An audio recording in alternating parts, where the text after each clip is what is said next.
students. In the previous classes we learnt many methods of separations. Today we will learn some more methods of separation. The first one is very common to you people. You might have seen also at home. That is evaporation. Evaporation means when you take a bowl of water, boil it. When you boil, it becomes vapor and then it gets escaped from the bowl. This method is called evaporation. Usually when you at home, when mama prepares tea or any food items, so when she keeps this water for boiling, usually what she does, she keeps a lid on it. And when she keeps that lid, the vapor that comes, it will get stick to the lid. And when you take that lid out, you will come to know water particles will be there on the lid. At the bottom portion of the lid, you can see water particles. This water, from where does it come? It is coming from it came from by the evaporation of water which you boiled. Okay. Now see here. Here is a vessel in which water is kept for boiling, and you see there is a lid kept on it. See, I'll show you. Water is there inside and it started boiling. Okay, so let it boil. When it is boiling, what happens to the water? It becomes water vapor. Okay, and when this water vapor is collected on this, you can see water vapor will get collected under the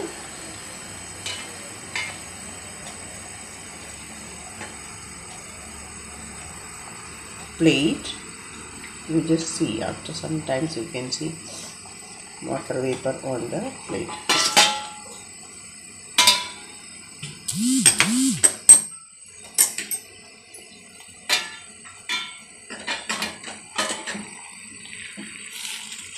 See, it's boiling nicely, and see here the vapor which got collected. If you keep like this, so it will form water. Okay, and this water will be very pure water, because when it gets boiled, what happens? If any impurities are there, it will remain in the water and only the vapor will come out. And that vapor, when it is purified or when it is condensed, vapor itself will be pure water. Okay, so when it gets condensed, what you will get? Pure water you will get. So this is one more method of separating or getting pure substances. If the water has got any impurities, maybe it is seawater, salt or any such things, when you boil it, so the impurity will remain inside and the water vapor will be pure form of. When it is condensed, we get pure water. Okay. So we learned which method? Evaporation and condensation. Okay. So this is a natural this way a natural process occurs in the nature. Do you know what is that? Yes. The water from the water bodies get evaporated, and when it is precipitated in the form of rain, we get pure water. If you keep some ice cubes on top of the plate, you can see the lid, you can see the water droplets coming or falling down from the plate. Why does it happen, you know? Because of the ice, the plate becomes cool. Okay, so the water vapor which got stick to the plate, it will come down as water vapor by condensation. So whenever you boil water, when water is heated, water becomes water vapor and then it becomes water again. Now how does it become water when heated? it become vapor, and when vapor is cooled, it will become water vapor. Sorry, it will become water again. So this process, making water vapor first and then making into water again, bringing back, that process is called distillation. That is, first you evaporate and then you condense it. Then whatever liquid you get, it will be very pure form of liquid. That is what, when it is raining, how does it, we say that rainwater is the purest form of water. Again you may ask, is it may contain acid and all. Yes, in the first few rains it won't be, but if it is raining continuously, after the first few rains you will get pure water because atmosphere will be clear. Okay, so that water may not have any impurities and it is too good for health also. Even for plants, that water, usually farmers and all, they collect this water and keep, and they use it throughout the year. For now, rainwater harvesting system and all are there. Olden times it was not there, in big plastic tubs or somewhere they keep it safely. Okay, or water, means some pits were made. If you have a farm, in between they make some pits where they get water collected. Okay, so we learned about evaporation, condensation and distillation.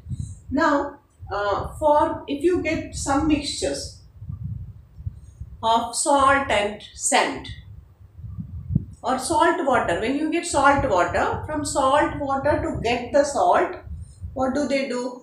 They first filter it to remove all the waste material and they evaporate it. So when you evaporate, and if you condense that vapor, so you will get one side salt and the other side you will get water. Okay, so these methods are used for purification of substances which dissolve in water. Now another method of separation is sublimation. Can you see this? This is a mixture of salt and camphor. You know what is camphor?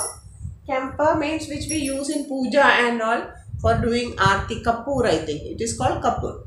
Camphor and salt, when it is mixed, kapoor has a speciality. If you just keep it in the air without melting directly, it will become vapor. That process is called sublimation.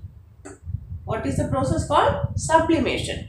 So if I keep this mixture as it is open in the air, after some times you will see that all the camphor particles will get evaporated.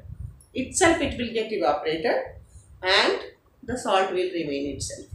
Okay, so that is another method of purification, that is sublimation.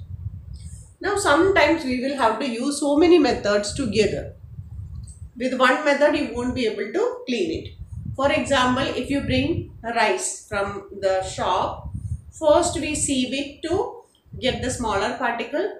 After that we wash it, sedimentation we do, then we do decantation. So many methods, right? Sieving, sedimentation and decantation. 3 methods are done to get pure rice for cooking. Similarly, if you take a mixture of salt and sand, mix both of them. When you mix them, very fine powder of salt and sand you won't be able to mix by hand picking. Okay, and even by any other method. So what we do, we keep both of them in water. Now, which property of these two we are using? Remember, salt is soluble in water and sand is not soluble in water. So the solubility property, using this we can separate them. So when you put them in a glass of water, what happened? The salt will get dissolved and the sand will not get dissolved. So sand is an insoluble impurity. How will you remove insoluble impurities? By filtration. Use a filter paper, pour this water.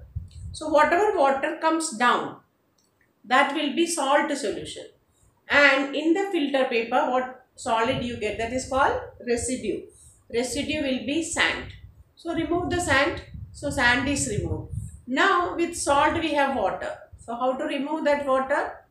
Boil water. So what will happen? The water will get evaporated. If you want to collect the water also, then you can collect it by condensation and by distillation. So these are some of the methods in day-to-day life which we use for purification. And for sometimes we need to make use of many methods, not with one method, 2-3 methods you have to use for purification or separation of substances. Not only purification, separation of the substances we need to use many methods, mixed methods. Okay, so in general we learned almost all the methods of separation of substance. One more question. If you have iron fillings, salt and chalk powder all got mixed up. Iron fillings, very fine powder of iron, not fillings, iron powder, chalk powder and salt, all three got mixed up. How will you separate them? What are the different methods that you have to use? So you know iron can be separated by magnetic separation. So first remove the iron particle by with the help of a very good magnet, strong magnet. So you get all the iron particles separated. Then you have salt and chalk powder. So what will you do? Chalk and salt powder, pour in water, mix it well. What will happen? The salt will get dissolved, chalk powder will not get dissolved. So using the filter paper, remove it. So you will get, as a residue you will get chalk powder, down you will get the solution as salt solution. Again that salt solution should be boiled for evaporation. So what all methods we used? We used first magnetic separation, then we used filtration,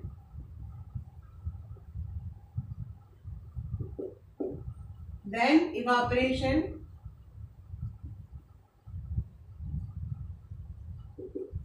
okay, when you evaporate you will get the salt. Okay, so almost all three methods we use for separating such things. So sometimes we may have to use many methods of separation. Now all the methods of separations we discussed. Now in the next class we will discuss about some other properties of substances. That's all for today. Thank you.